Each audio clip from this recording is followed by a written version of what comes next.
Now in jQuery, there are different ways to make elements appear or disappear.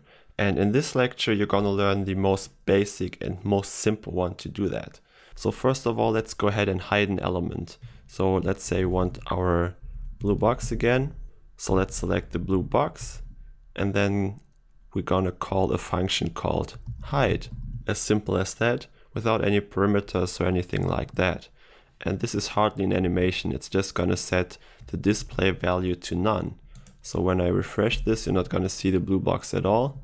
I am refreshing this, but it's just going to hide the blue box right away. So you're not going to have time to actually see it has ever been there.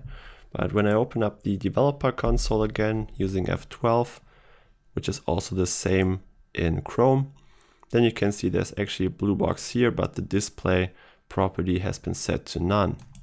So that's one more way to make an element disappear from the page. And the opposite function is called show.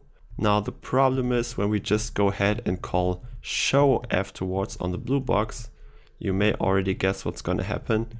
You're not going to see it was ever hidden because it just executes way too fast for you to see anything. It's going to hide it and then show it again in terms of nanoseconds or something.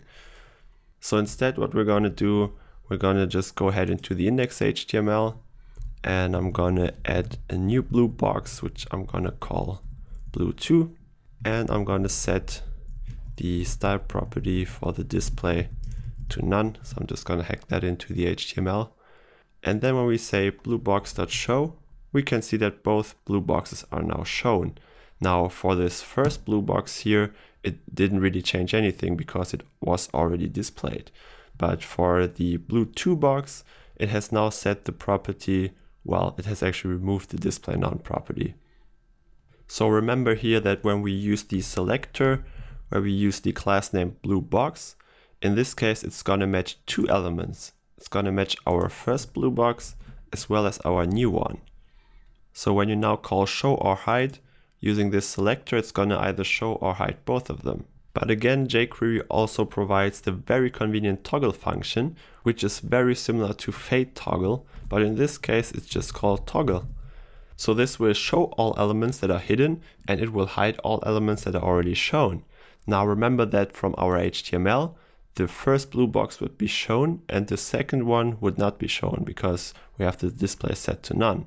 But now since we called bluebox.toggle in the script.js, when we now go into the browser, we're going to see that exactly the opposite is true. So the second blue box is shown, but our original blue box is not shown because the toggle actually set display to none on our first blue box, and it removed the display none from our second blue box. So this function again is really convenient if you're not really sure if the element is currently shown or not, and you don't really want to check that every time, and you just want to, well, either show or hide it depending on whether it's currently shown or hidden. Alright, so this kind of function may be useful to show a submenu when you hover over a menu item or click on a menu item, or you may also want to show some more details when a user is hovering over a product in an online shop. So similar to Amazon, where when you hover over one of the product images, you're gonna get a much larger view of that image. So those are the kinds of things where you may want to use the show, hide, and toggle functionality.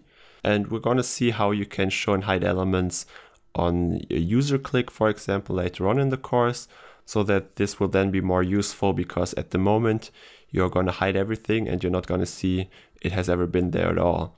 But later on you're going to hide and show elements on user clicks, for example, and stuff like that. Now, one more thing I want to mention about the show and hide functions.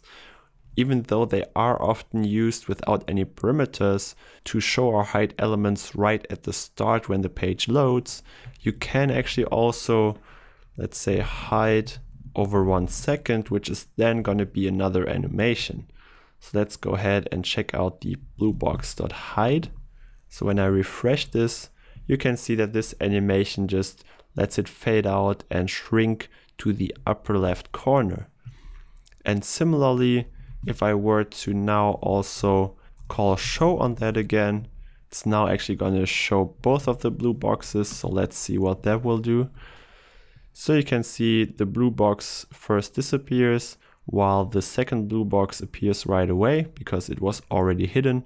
And for the first blue box, it appears after it has been faded out. And also you can see that it lets the blue box realign while the other blue box fades in. So it moves to the right while this first blue box is moving in.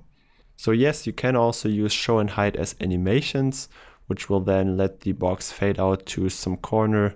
You can actually see that sometimes it uses the upper right hand corner, sometimes it uses the upper left hand corner. I'm not actually sure when it does which of those, but I just want you to know that you can use them as animations, even though I see those used more often without any parameters, just to simply show or hide some elements as soon as the page loads. Thank you again for taking this course. I really appreciate the time you spent watching these lectures. And so if you have any questions or suggestions, again, just let me know in the discussions and I will then answer you personally. Alright, so that's all for this lecture and I'm going to see you in the next one.